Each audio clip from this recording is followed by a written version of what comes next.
Construcciones especializadas IDQUIL.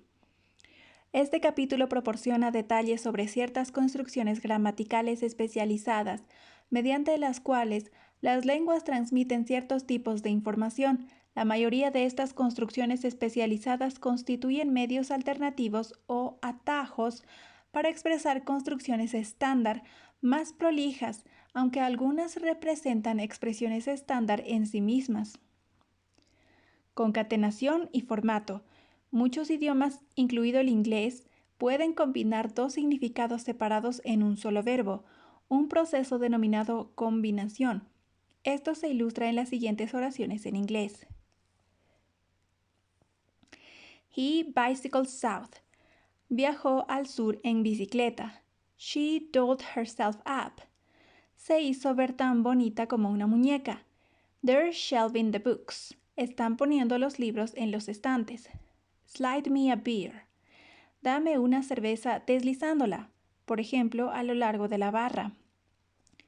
En español no existen estas conjugaciones, pero si existiera sería algo así. Él bicicleteó al sur. Ella se muñequeó. Ellos están estanteando los libros. Deslízame una cerveza. Las oraciones anteriores muestran 4 verbos que respectivamente llevan los sentidos inherentes de movimiento vectorial, transformación, posicionamiento, ubicación y entrega. El patrón de tales verbos combinados suele ser aleatorio y desordenado, en cualquier idioma dado. Por ejemplo, el inglés to bicycle en la oración 1 significa por medio de una bicicleta, no hacer una bicicleta o ser una bicicleta. Por otro lado, el verbo to doll up no significa para viajar por muñeca, sino más bien hacer que parezca una muñeca. Sin embargo, to shelve significa colocar en un estante, no viajar por medio de estantes o hacer que parezca un estante. Y ninguno de los verbos en las primeras 3 oraciones da a entender la idea de dar o traspasar, como lo hace deslizar en la oración 4.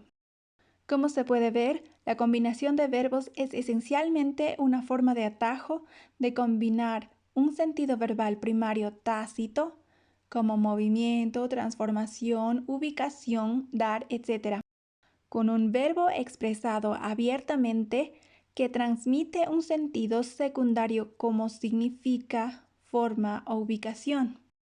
Tenga en cuenta que el significado implícito o tácito es específico de cualquier verbo dado y debe ser aprendido subjetivamente por el oyente.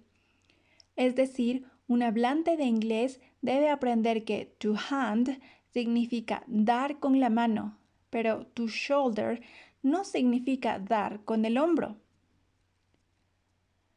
Por lo tanto, mientras que la combinación de verbos presenta una oportunidad potencial para crear verbos con patrones de significado manifiesto y encubierto, la falta de sistematización impide saber con certeza qué patrón usar cuando se intenta interpretar el uso de una forma verbal.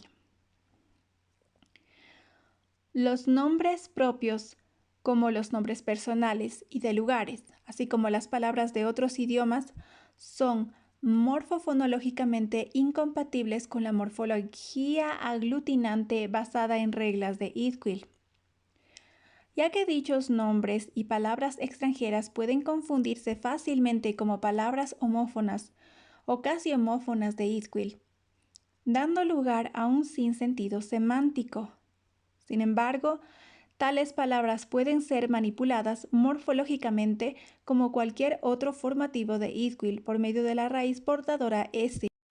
Al colocar nombres propios y palabras o frases extranjeras inmediatamente después de una de las 3 raíces de la raíz portadora, la morfología señala al oyente o al lector que la palabra no debe interpretarse como formativo, adjunto o referencial de IDQUIL.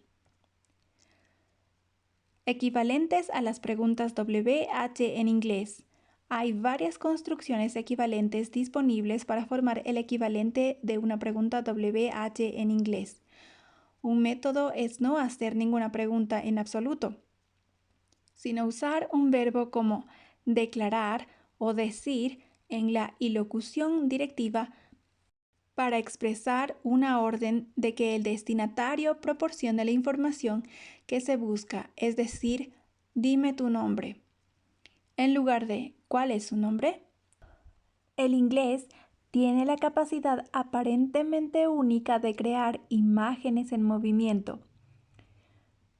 Sus cintas de trayectorias, caminos, caminatas y movimientos in situ complejos mediante la simple yuxtaposición de partículas locativas direccionales, es decir, preposiciones que actúan principalmente como partículas adverbiales. Por ejemplo, imagina al gerente de un club nocturno en el sótano hablando con un amigo en la acera frente a su club. Invita al amigo al balcón fuera de la parte trasera del club, al que se llega descendiendo al club, pasando por la pista de baile, subiendo un tramo de escaleras, luego por un pasillo hasta la puerta trasera. Lo hace diciendo la siguiente oración a su amigo. Come on down inside, up along, throughout, back to the balcony. De forma similar, Idquill permite que un orador cree imágenes en movimiento. Los diversos sufijos modulativos, así como la fase, se pueden usar para describir un movimiento continuo y repetido. Por ejemplo, de ida y vuelta, de un lado a otro, de lado a lado, de arriba a abajo, dentro y fuera, ida y vuelta, etc. Además de las raíces de movimiento, las raíces que denotan cualquier referente o área espacial también tienen formas de afijo correspondientes que utilizan este patrón. Por ejemplo, lado frontal, área trasera, área o espacio superior, área debajo, etc. Ejemplos. Ven adentro, sube por la parte de atrás hasta el balcón. Ve a correr afuera a lo largo de la pared hasta que llegues a la esquina exterior trasera de la casa.